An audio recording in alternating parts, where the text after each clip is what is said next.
This is the Initiates Podcast. Here, we create space to explore the path of initiation as we reawaken the forgotten wisdom that resides within us all.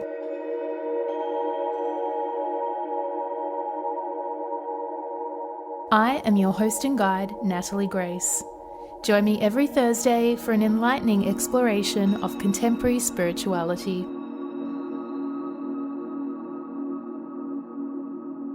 It's my honour to journey with you.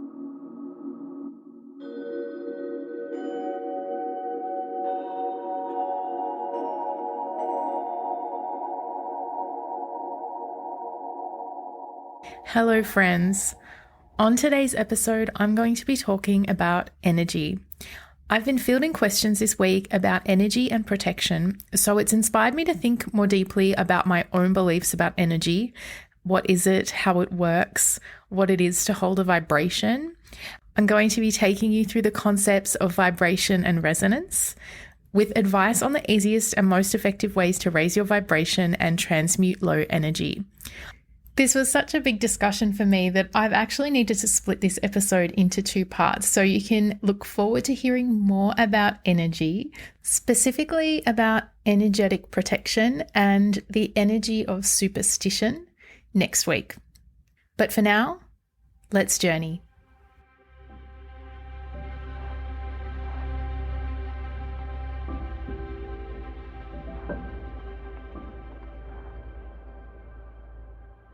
So this week there's been a lot of talk of energy. There's blackouts happening on the Schumann resonance tools. For those who watch the geomagnetic energy charts and the Schumann resonance charts, you will have noted some really crazy patterns happening over the past week or so.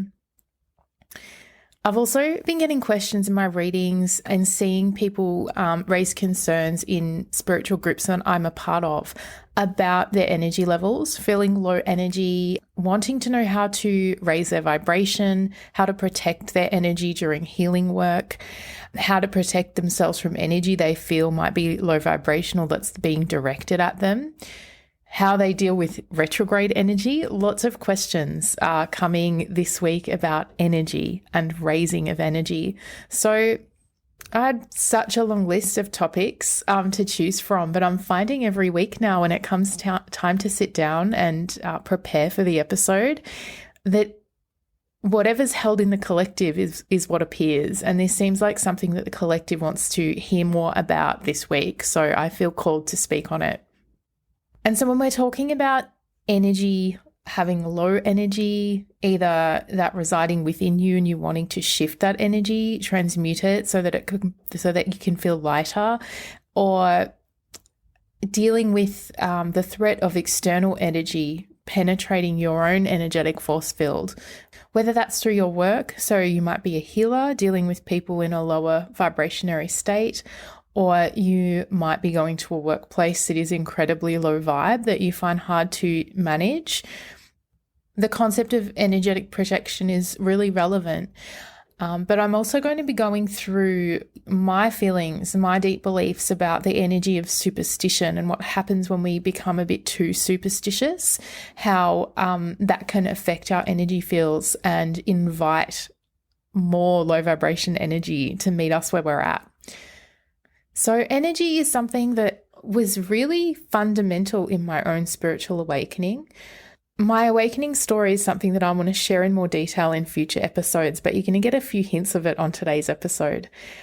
So one of the most groundbreaking initiations for me was experienced during a time of illness. I was confronted with a tumor in my ovary, my left ovary. It took a little while to figure out what was actually wrong. I had symptoms for a good probably 4 or 5 months before I sought help. And in that time, this tumor had grown to a size that was potentially quite dangerous. And the doctors were unable to tell basically until surgery whether the tumor was malignant. So at this time, I had this really unknown diagnosis that could potentially be a life-threatening cancer. And it really spun me into an exploration of self and an exploration of what is anything, what are we, what is this world, why are we here? But most importantly, what happens if I die? And this is why this was such a huge initiation, because I was confronting the greatest fear we all have, which is the fear of death. And where my journey led me, very quickly actually, it didn't take me long to get to the point of realizing and understanding at a very deep level that energy never dies, it only changes form, and that we, when it comes down to it, are just energy. And the energy of me, of my essence, of my spirit, was never going to die, that it would just change shape. It would transform. And of course, my meat body would be left behind. But my spirit, whatever that is, would continue in some form. As soon as I realized this, I dropped all my fear. All of a sudden, this journey became exciting to me. I had such an optimistic outlook, not just about the diagnosis, but about life in general. And even if the diagnosis was terrible, I felt okay. I felt calm. I felt actually strong in this knowledge that I would go on as energy. So this breakthrough has shaped really my worldview. It's shaped my spiritual philosophy. It's always evolving, of course, but it really is what woke me up to all kinds of different other concepts, explorations into crystals, for instance, and building deep connection with the energy of crystals. It led me to understanding more deeply the energy we hold in our bodies. It led me to study frequency and sound and what it is to resonate in vibration. So all of these things really fundamental at an early time in my spiritual awakening to learn about. And I want to share my deeply held beliefs with you here today. So let's talk about energy. So we're matter, we're beings made of energy.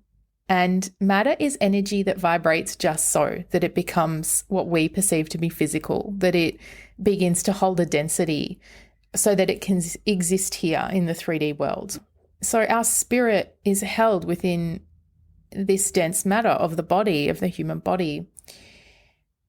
And we each, every object, every person, every animal, every plant, vibrates in what I perceive as a unique way. We each hold a unique frequency. Energy vibrates. So if you think about a sound wave, that is measuring a vibration. It's the energy moving, and how frequently that energy is moving determines the frequency of that waveform. So how frequently it vibrates determines its frequency. And we each have a unique frequency because we each vibrate differently. Our energy vibrates through our thoughts, through our emotions, through our actions. And so it moves, it shifts. The frequency actually shifts as we go through our day. Some of you may have seen charts or illustrations showing kind of like a measurement of emotions and their corresponding frequencies. What goes, it moves from the lowest vibrational emotions up to the highest vibrational emotions, and the kind of middle point where it's fairly neutral. And so that's a good way of describing, and perhaps I'll share a link to one in the show notes so you can see what I'm talking about if you're not familiar with this kind of illustration. But it's a good representation, and I'm not 100% sure that whoever comes up with the exact frequency of any one particular emotion is correct, but I definitely do resonate with, and I'll talk about resonance soon, I do resonate with the idea that more negative emotions, heavier emotions, are lower vibrational. They're literally more dense, they're heavier. And that what we describe as more positive emotions are higher in vibration. They are lighter, and we feel that in our bodies. So, for example, feelings of joy and bliss feel elevating to the spirit, whereas feelings of fear and depression are much heavier. We describe it as falling into a hole. So if we think about it that way, we know that it doesn't feel great to be in a low vibrational state for too long. And I think this is because we, when it comes down to it, are divine energetic beings. We are all holders of light. And how much light we carry is really up to us. And I think we're designed to carry as much light as we possibly can. So when we feel heavy and dense and dark, we're lacking that light we need. And isn't it interesting that the element in our world that produces growth is the sun, that produces warmth, that produces light. And when we feel dark and dense and heavy, we're not getting enough, we're not holding enough of that light. And while we can be going through stages in life, really hard, challenging times, we can be experiencing trauma and suffering, we ultimately are the ones who are responsible for how much light we hold. And at any time, we can make a decision to enlighten ourselves, to hold more light than we're currently holding. These are the kind of turning points that happen when you hit a rock bottom, for instance, and you can't bear to be in that dense place anymore, and you make a life-changing decision that helps you start to move upward out of that darkness. This might be reaching out for help. This might be deciding to change your diet or do more exercise or become more social than you have been. And then things start to transform.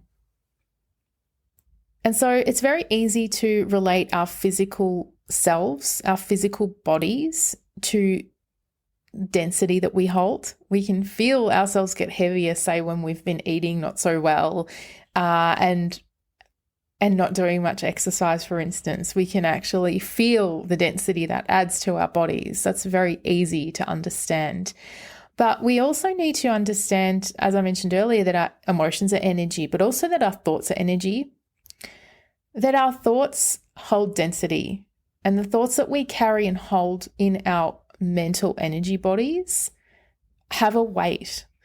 And my guidance has taught me a lot about the density of thought. If I have time in this episode, I will share some channeled teachings about the density of thought. But to put it simply, our thoughts can weigh us down or uplift us. Our thoughts trigger our emotions, which it's all energy, right? That's energetic too. And as I mentioned, emotions hold a frequency. And so when we have kind of lower vibrational thoughts, negative self-talk, and also negative thoughts projected into the world, projected at others, these are very powerful in lowering our vibration, in adding density to our energy bodies.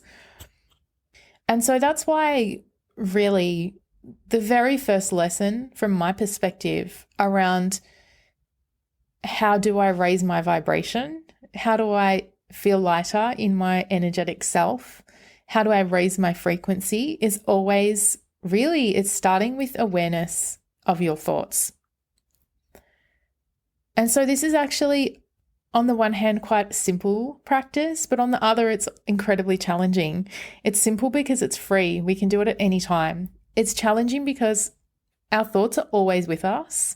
They very rarely turn off. So it has to be a conscious awareness, a constant practice that we engage with and that we prioritize. And I'm sure you can all relate to times when your mind's been running with negative thoughts and how you might have been in an okay, neutral sort of state or a kind of high vibe state, and you get dropped pretty quickly down into a low vibe state. It's very easy to imagine this happening if you think of the term your thoughts spiraling. That's your thoughts spiraling downwards and taking your other energy bodies with it. Your emotional self will respond very quickly to those negative thoughts, and then you'll start to feel more negative emotions. And so that's why an awareness practice with your thoughts, with your mind, is super useful in maintaining and holding a higher vibration, which benefits your whole being. It benefits your emotional self. You're going to feel more calm, more ease. You're going to feel more peace, which then makes space for more happiness, more joy, more creativity. You're also going to feel better in your physical body because you're not going to be having those kind of heavier feelings in your body. You're not going to be having stress reactions triggered in your body.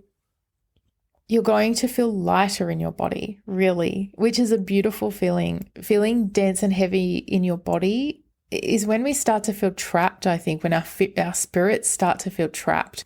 So it's like that kind of first energetic hygiene practice always starts with the thoughts, and it starts with awareness of the thoughts. And being aware is basically, it's almost like monitoring your own thoughts. And when you hear yourself thinking something really that's unnecessary, okay? An unnecessary negative thought. It could be that you do something silly, you make a mistake, and then you talk down to yourself. You call yourself something nasty. That you're actually noticing what you're doing and you are checking yourself. You're catching yourself out, apologizing to yourself, and telling yourself something nice instead.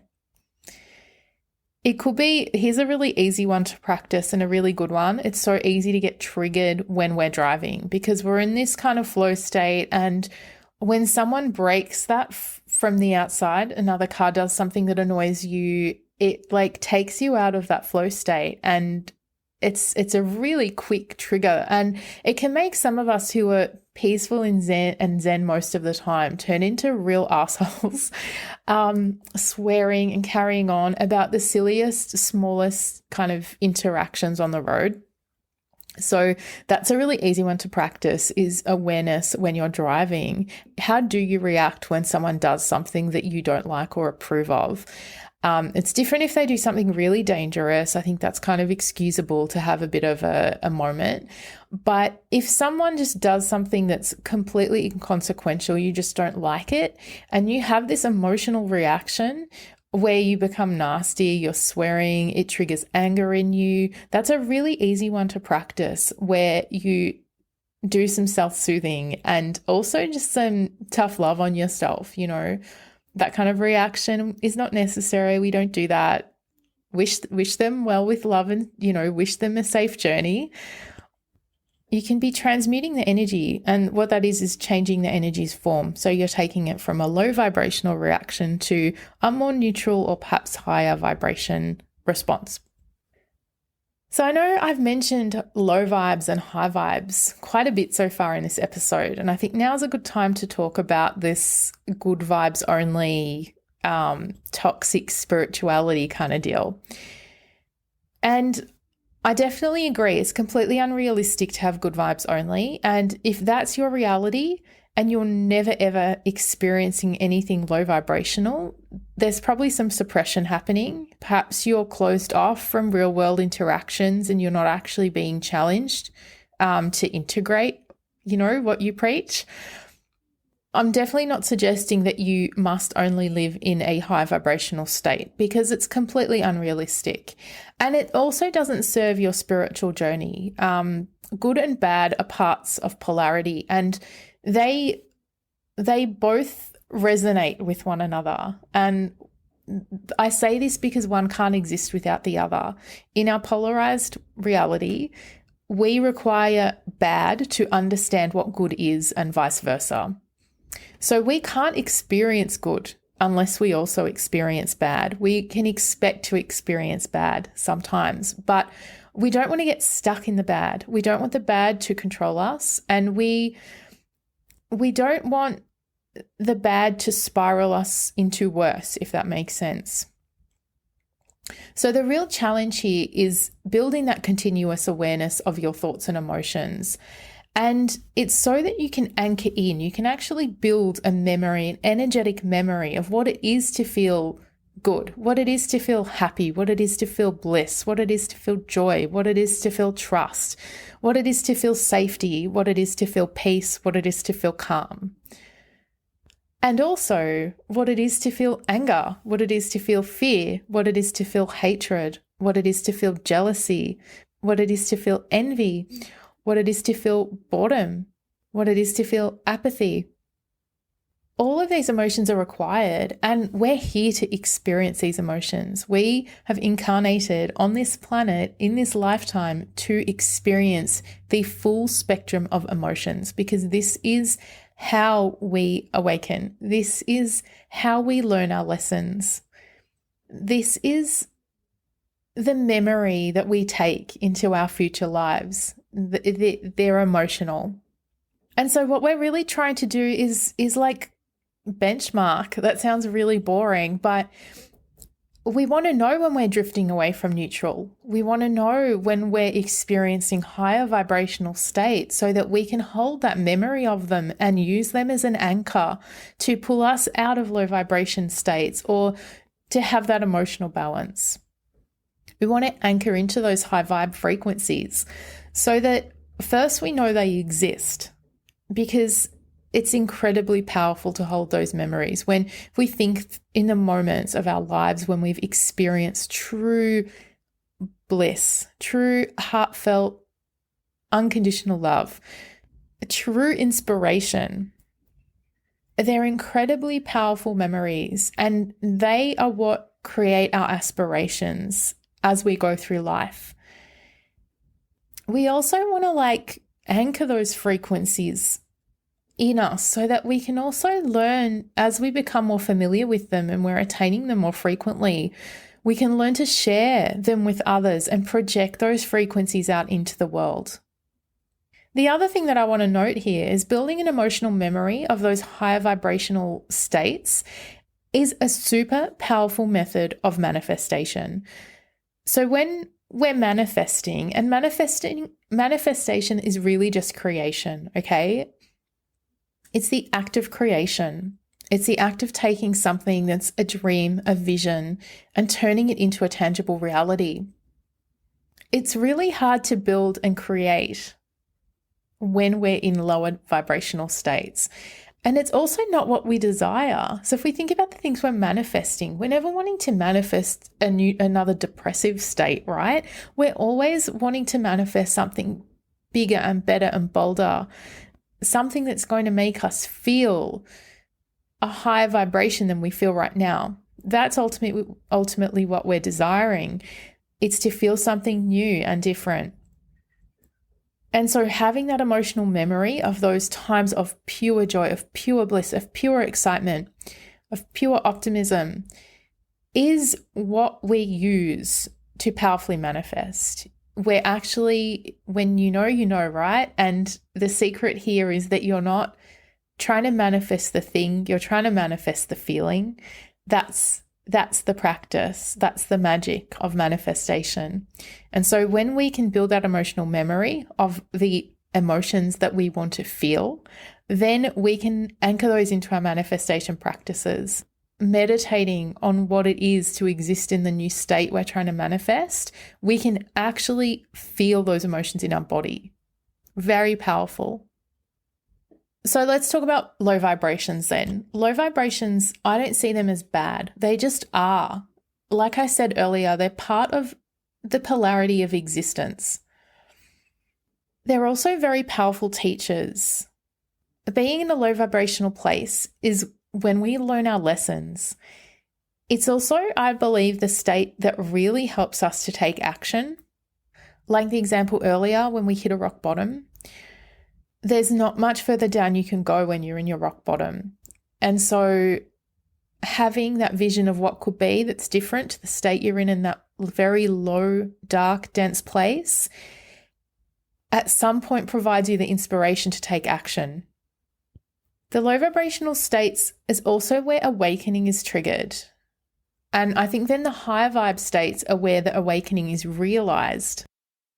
The lower vibrational states also hold incredible force. So if we think about anger, anger has such power to transform. It can be destructive, really destructive. It can be harmful. But righteous anger, it can be a really powerful force of change. It's how we act upon our emotion that determines the usefulness of them. So fear is another one. Fear can be incredibly disempowering. It can keep you motionless. It can keep you stagnant. But as soon as you decide to move through your fear, the biggest breakthroughs take place. You can pinpoint them in the timeline of your life. The times that you've confronted fear, you have the biggest breakthroughs. So these lower vibrational states are incredibly powerful for making change. And I think that they're part of a cycle of experience. When something flatlines, it's not a good sign, right? We're actually seeking up and down, up and down. We're seeking that oscillation because that's the natural order of life. So the times when we're moving from low to high and high to low, I feel like is the times that we're challenged to integrate our lessons and also integrate those emotional imprints, those memories that I spoke of.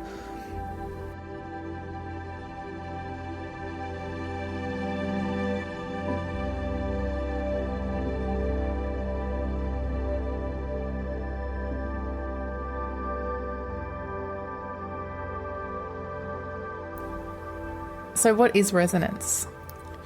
Resonance is basically being in energetic likeness with something else. So if we're talking about people, as energy, we're all energy, we're energetic beings, and we know that we vibrate in a unique way. We resonate with other beings that vibrate similarly. And true resonance happens when something else holds the same frequency. So a really great example of this is tuning forks. If you have two tuning forks, and tuning forks are metal objects that have been used to tune musical instruments to a specific note. So they hold a true frequency of a musical note. So say you have a C sharp tuning fork and you're holding it in one corner of a room, and someone else is holding another C sharp tuning fork in the opposite corner of the room. And you strike your tuning fork, the other tuning fork opposite you will start to vibrate without being struck. And it's because it is the same frequency. It holds resonance with that object that's just been struck. And they start singing together. Resonance is a universal law. It's linked to the universal law of attraction. And in order to attract what you desire, you first must be in resonance with that desire. If you kind of are into manifestation, you probably would have come across this concept. And we can probably most relate to the concept of resonance in our own lives, in our own interactions with others. It's really corny, but in my notes I have vibe tribe written down, and I really think that's true. When you find your tribe, when you find your people, it's because you hold a very similar frequency, that you get each other. And so if you've been going through a spiritual awakening and you feel quite isolated, it's because you're no longer resonating with the people that you used to spend time with. And when you used to feel close to them, when you used to feel like there was a mutual understanding, it's because you were resonating at a similar frequency. So it can be quite actually empowering, comforting to know about the law of resonance if you're feeling isolated, that there's nothing wrong with you. This is just the nature of things. When you no longer vibrate on the same level with someone or something, that you're going to fall out of resonance. That feels like there's less in common. That feels like you no longer have an understanding of one another. It's perfectly natural. So the concept of resonance is also really useful to understand when it comes to seeing ourselves as energetic beings. And this is especially important when it comes to protection, energetic protection. It's really my ultimate rule, actually, personally, for energetic protection is that as long as I keep my vibration high, lower vibration thoughts, energies, projections, entities can't actually resonate with me. This is incredibly powerful. So my most valued form of protection is keeping a high vibration for that reason. It's because I don't have to worry about all these other protection rituals generally during my day-to-day to feel like I'm in control of my energy. I just am. And any lower vibration than where I'm at right now can't resonate with me. That also means that if we're thinking about the law of resonance, when I'm in a lower vibrational state, lower vibrational energies can resonate with me. And so that's another reason to have the awareness and keep myself as high as possible, as often as reasonable. And when I feel myself shifting into a lower state, to do the work to pull myself up. Because I don't want to have to worry about having more lower vibrations attracted into my field. I have a very deep belief that low vibrational entities, whether this is spirits, whether this is ghosts, whether this is aliens, whether this is just really low vibe people, whether this is curses, energy being projected at me, my deeply held belief is that this energy cannot reach me if it's out of resonance.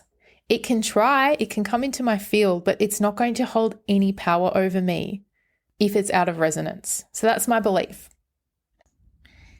Now, that is not to say that there is no place for energetic protection practices. I think there's definitely times and places where energetic protection is incredibly useful.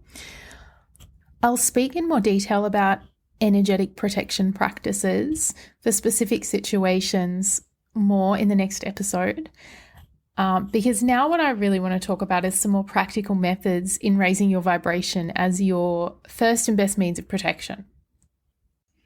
And I've been able to navigate some pretty hairy energetic situations just with my high vibration without the need for extra protection.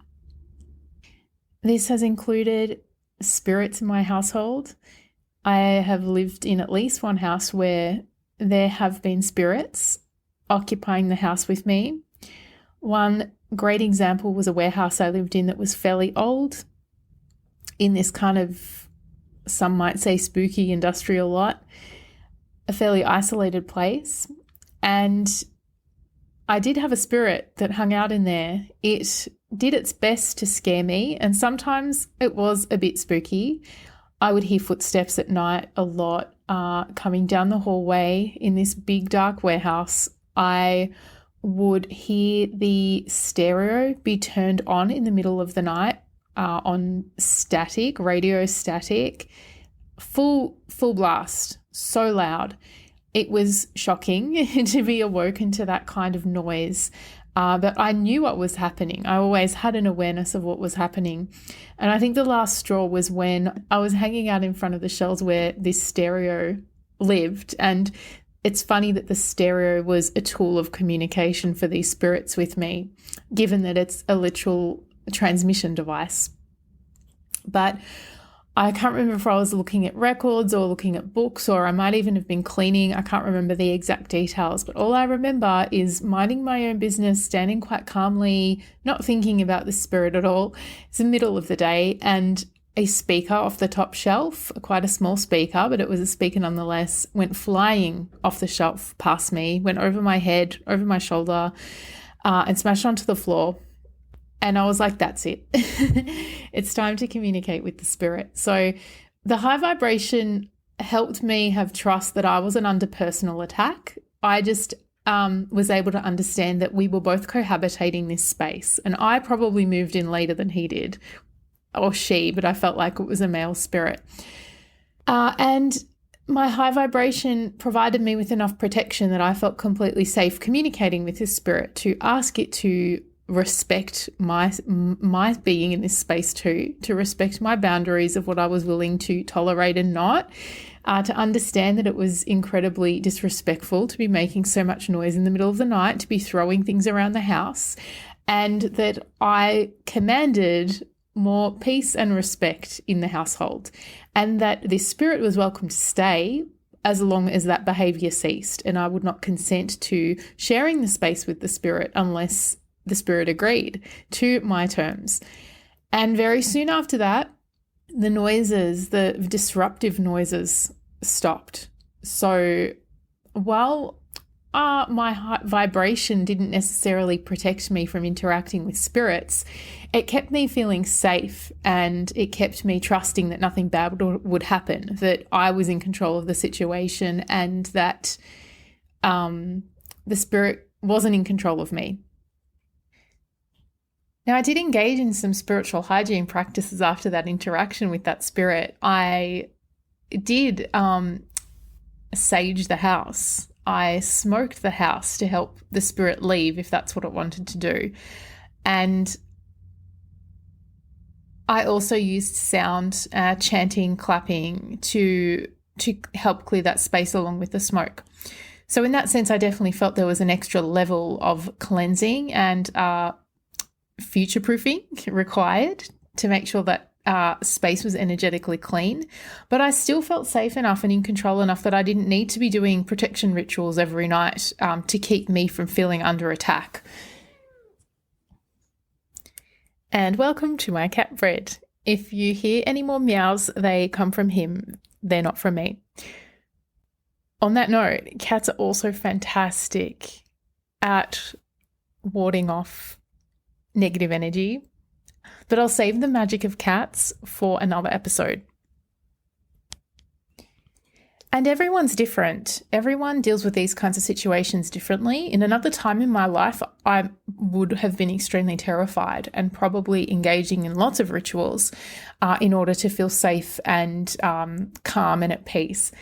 However, at that point, I was fine with leaving that just as it was. And I completely understand and respect that others in the same situation might have chosen differently and might have chosen stronger, deeper layers of energetic protection, and that's completely okay. Everyone's different. I'm just giving you an example of what can happen when you do keep your vibration high, that things don't feel as scary or threatening. So one of the best benefits for me, I think, in holding a high vibration, maintaining a high vibrational state, is that it creates a shield of space around your energy field. This is how I perceive it anyway. I perceive it as almost like a bubble of space where you have full vision and full feeling of what can enter, and you are in control of that space rather than having a very thin skin or feeling like you're easily penetrated, if that makes sense. And a nice way to think about this space force field around you is that it's within this space that you hold your awareness, that you execute your control, and that you hold your sense of trust and belief. So trust in your intuition and your own inner knowing. Trust that your guides are always with you to support you. Trust that the universe wants what's best for you. Trust that the world and the universe is ultimately a good place where you can have a positive experience. It's not out to get you. The more you build on this trust, the broader your shield, your force field grows. And so this reminds me of an interaction I had with one of my friends, who, if she's listening, will know that I'm talking about her, who told the story of walking through a very, very crowded street in a city and feeling a calm sense of safety and peace. And it really, what I envisioned when she told that story, because she'd usually feel very threatened in her energy field, very vulnerable. What I envisioned was her actually walking through this crowd of people with this beautiful spaciousness that surrounded her, where she could feel serene. And it was like a bubble of white light. And it was beautiful. A lot of the time, people who are spiritual become quite empathetic and can even identify as empaths. And that means that they're very sensitive and vulnerable to feeling other people's energy, especially emotional energy. And so to have this shield of space when you are an empath is extremely useful because, again, it's this space where you can be in control of the energy that's entering your field, whether you wish to engage with that energy or whether you wish to send it off with love. And so as an empath dealing with large crowds of people where there's lots of energy, lots of emotions, this shield of space is incredibly valuable.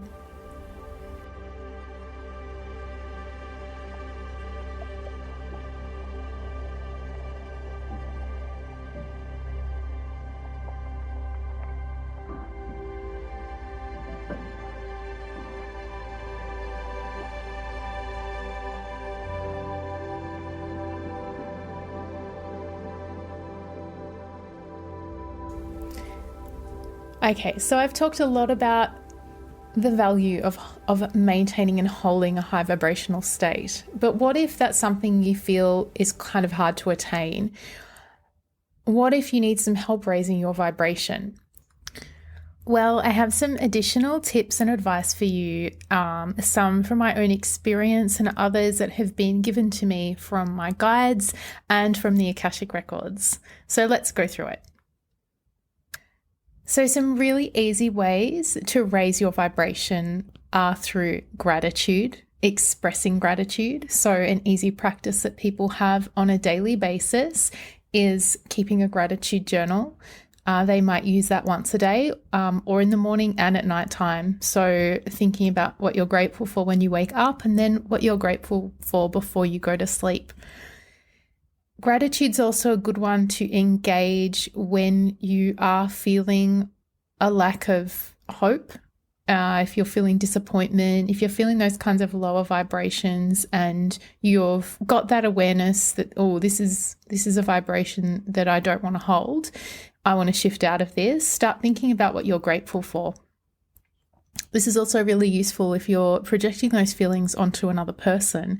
If someone has triggered you and you're feeling a little angry or frustrated, if you want to shift out of that space, start thinking about what you're grateful for in relation to that person. Creativity and play are other really useful ways to raise your vibration.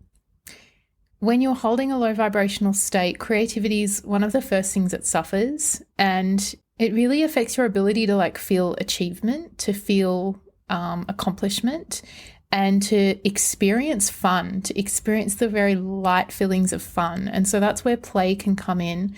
So creativity, a lot of the time we just put that down to being artistic or musical. But creativity is more of a mindset. It's the ability to explore in whatever you're doing or experiencing or making. So this can be as simple as having the mindset of being creative and playful when you're cooking your dinner, for instance. It can also be around doing childlike activities. So we don't all have to be painters to paint. This is something so interesting when we think about children, in kindergarten, they spend a lot of time painting and they're not all going to be painters. They're not all skilled painters. It's just a really valuable method of expression, of flow. It's really wonderful in transmuting energy actually, because it allows energy to flow from you out through your hand into a brush, for instance, or a pen or a crayon onto paper. It's wonderful. So having this playful attitude to your creativity is really useful, and childlike activities are fantastic. So this can be engaging in play with your kids, but even if you're not a parent, you can just act like a big kid. You can go and play on some swings. You can use building blocks, or one of my favorites is just to get out texters, as we say here, markers, colorful markers, as many colors as you can find, and just have fun scribbling, drawing, doodling, whatever you'd like to call it. It doesn't matter what comes out. It doesn't matter if it's good or bad. It's just getting into that state of flow and allowing yourself to feel playful. And one of the secrets of play is, not caring about the quality of what comes out. That's really important. So you're just doing it for the sake of doing it. You're not doing it because you're going to have some perfect artifact afterwards. Something linked to creativity that will always raise your vibration is working on your passions. So that might be a creative outlet or creative activity, but it could be something really practical. Whatever you're passionate about, make time to work on your passions, to involve yourself in your passions, to prioritize your passions, because that's always going to raise your vibration. A big one, again, this perhaps is more of a longer term one, but we can also do this in the moment, is cultivating feelings of freedom. So a lot of our low vibrational states come from feeling trapped, feeling out of control, perhaps feeling enslaved. So whenever in the moment you can cultivate a feeling of freedom, of peace, of spaciousness in your own self, that is going to help to raise your vibration out of those feelings, those lower vibe feelings that can easily fall into victimhood, into a state where you're more empowered. This is a beautiful tip, but it's also something that can be really hard, especially when we're feeling triggered. It's making decisions from our heart space, from a place of unconditional love. So sometimes the way I receive messages is they'll just drop in. And when I said that, this happens a lot in tarot readings. If you join me for my collective readings every new and full moon, you'll see this in action. But I'll be on a train of thought and I'll be communicating something, and then an image will just drop in. And while I was talking about making decisions from the heart space, I saw an image of one of those rings that very pious people wear that says, "What would Jesus do?" One of those rings. And that sounds really corny, but it's kind of that vibe. So you don't have to believe in Jesus the man, but you can believe in the idea of acting without judgment, acting out of unconditional love, you know. It can also be, what would your mother do in her most nurturing element? Anything that helps you act from your heart space, anchor into that kind of emotional memory, or just aspiration. How like a commandment, how would you like to be treated? You need to treat other people that way so that you're in resonance, right? And what you wish for comes back to you. So deciding to make a decision from the heart space, this is really effective if you're in an argument with a loved one. I struggle with this a lot, but I really try really, really hard. When I'm in the depths of feeling that anger, frustration, annoyance, to shift into the heart chakra. What does it feel like in there? Does it feel tight? Does it feel confined, compressed? And just what would make my heart feel more open? And it's always to act in love, right? Always. So this is always about the decision that comes from unconditional love. And we really do have to decide to prioritize that over our kind of more emotional knee-jerk reactions. So existing from your heart space is always going to raise your vibration, because love is one of the highest vibrations there is. Some more practical ways to raise your vibration are movement, song and dance. Moving the body is super powerful. It can be done quickly. If you do yoga, some stretching or yoga poses can be really helpful here. If you're feeling kind of stagnant, if you're feeling low, if you're feeling heavy, it can be going for a brisk walk in the elements, getting the wind on your face, hearing nature, all of the beautiful sounds and songs of nature, seeing light from the sun rather than being trapped in, artificial light. All of those things, moving the body, really important. And then if you're so inclined, song and dance is incredibly uplifting. So this can be singing while you're in the car or in the shower. This can be breaking out into song if you're not ashamed who hears, which is a beautiful thing. And same goes with dance. That's kind of like that vigorous movement. But dance is a bit more kind of heartfelt, it's a bit more, and it's also moving energy from those lower chakras, especially the sacral chakra and the solar plexus. Dance movement often comes from those lower areas of the chakra system. So Dance can be really useful too. Any kind of movement is useful here. Making things. I think making things is something really important if you feel really unmotivated, if you feel apathetic, to go out and make something with your hands, whether that's a beautiful meal for yourself, a nice hot cup of cacao, or it's like a little project in your backyard that you've been waiting to do and haven't felt motivated to do. When you make the decision to just push yourself to make something, you'll always feel better. You'll feel a sense of accomplishment. You'll feel a sense of pride, something that you want to share with the world, And that's a really beneficial kind of long-term activity too, because the more frequently you make things, the more accomplishment you feel, the more fulfilled you feel. And that's really cool. So some really quick fixes that I have been gifted by my guides. Really fantastic, powerful advice. Fruit. If you feel yourself in a low state and you want a lift, go and eat some fruit. The brighter the fruit, the better. I think most fruit's bright, honestly. But what I've been told is the most effective way to raise your vibration quickly is to eat a round orange fruit. So that's literally an orange, but it can also be a melon. I really like cantaloupe as well for this purpose. Or if say you're allergic to oranges or citrus, or you don't have oranges around, anything orange will be good. So papaya is good as well. So round orange fruit, eat it fresh. Peel it yourself. I'm not talking about orange juice you've bought from the store. I'm talking about grabbing a piece of fruit and in an act of self-devotion, peeling it, setting the intention that you're going to raise your vibration. You're going to feel incredibly uplifted while you eat this fruit. You're going to feel amazing afterwards and enjoy every bite of that orange.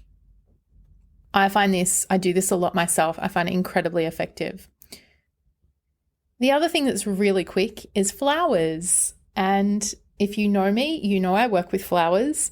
I work with flower remedies, but even fresh flowers. So going outside and looking at flowers, fresh flowers in your garden, smelling flowers, touching petals, touching leaves. Even if you don't have flowers around, plants, a tree, whatever beautiful living organism you have nearby. But the most uplifting from an energy standpoint is always going to be flowers. And there's a reason for this. Flowers hold the highest vibration in any plant because it is what the plant uses to continue the cycle of life. It's where the pollination occurs. It's where the seeds are housed. Flowers, amazingly powerful. No one feels bad looking at flowers. This is another really cool thing to remember about flowers. So look at them, smell them, wear them, enjoy them. Okay, so what happens if you feel like you've got energy stuck inside of you and you're finding it really challenging to raise your vibration or transmute your emotions because you really feel like there's energy trapped? This is especially common for those who experience anxiety. The energy, literal electricity is essentially trapped in your nervous system. So ways to move this energy. The first one is movement. If you think about the way kids and animals work with energy, and they do a lot of movement. They do a lot of running. My cat gets the zoomies at particular times of the day when you can tell he perhaps hasn't been so active or there's been an energy build-up, and he just runs until the energy is released. Little toddlers do the same, and young kids, that they have ways of moving their body in order to shake out the energy. So we can do that too as adults. It's something we've forgotten. Wiggling, stretching, shaking, or you can go for a run or a vigorous walk. Whatever helps you feel relief. Yoga's a really good one as well. And there's particular yoga practices that can help you move energy up and out of your body. Tantric yoga is really great for this, for instance.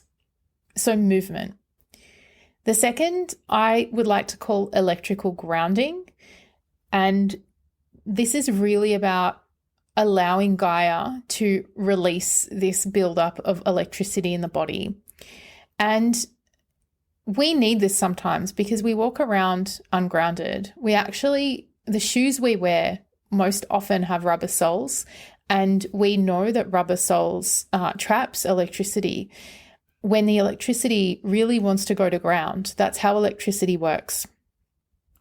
That's what lightning is doing when it strikes the earth. It's trying to ground itself. It's trying to literally go to ground. To do electrical grounding, the way I've been shown is to put as many of my chakras on the ground as possible. Ideally, that's lying on the ground. But if you can't do that for whatever reason, you might be in nice work clothes and you're at the park on your lunch break, for instance, and you don't feel like doing that. Sit on the earth and make sure that your root is touching the earth, that your hands are touching the earth, and that your feet are touching the earth, so that all of your limbs and the root, the place where energy can be released, that's a portal, are touching the ground, making contact with the ground. And then you want to ask Gaia to take that energy from you, to release you of that electrical charge and to ground you. Another really powerful way to move energy in your body is through sound.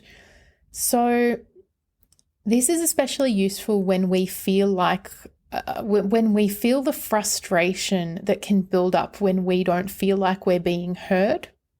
This is a really powerful thing to do, a powerful practice to help clear the throat chakra of trapped energy.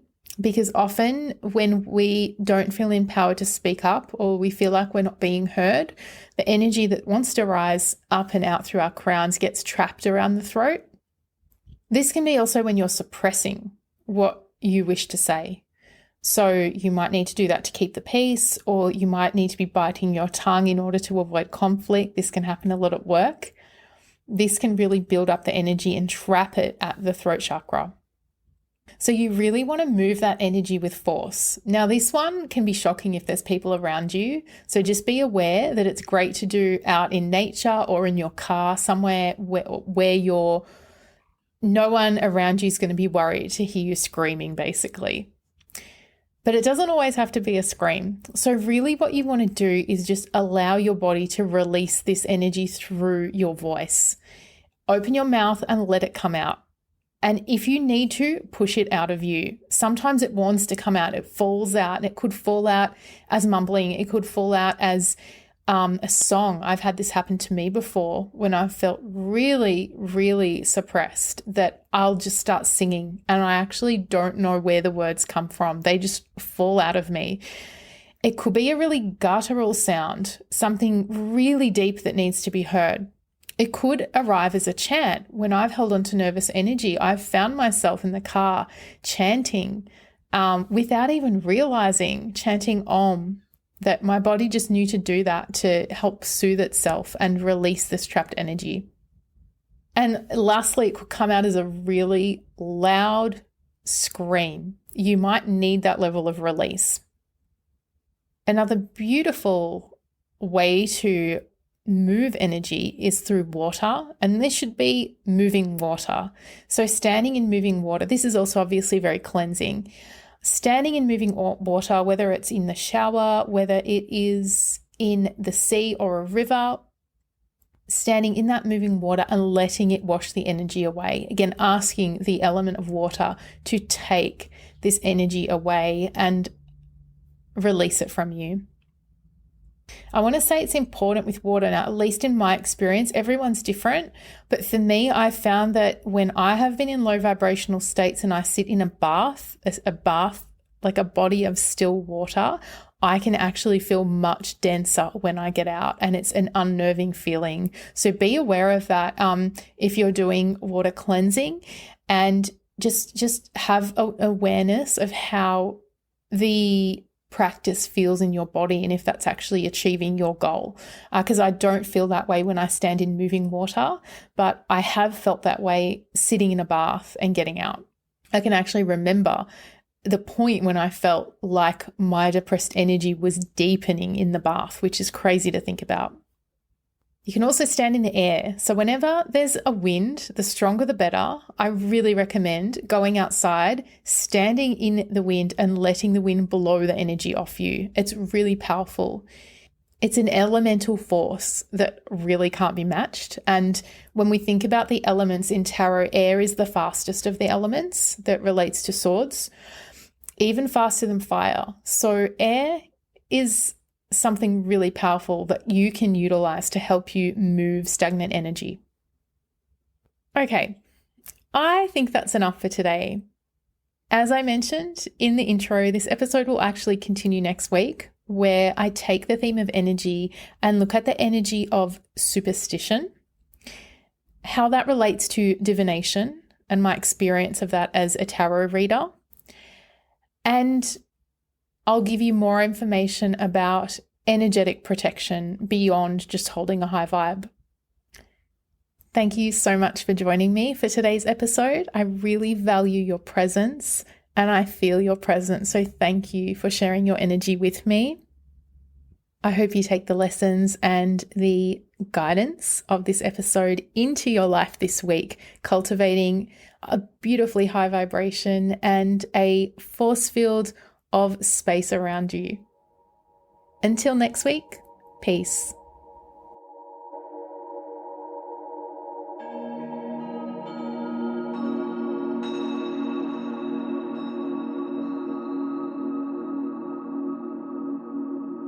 Thank you so much for joining me for today's episode.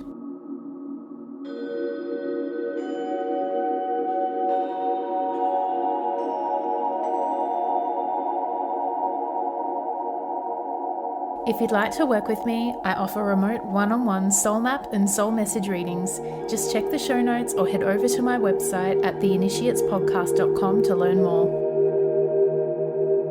You can also find links there to all the ways you can support the show.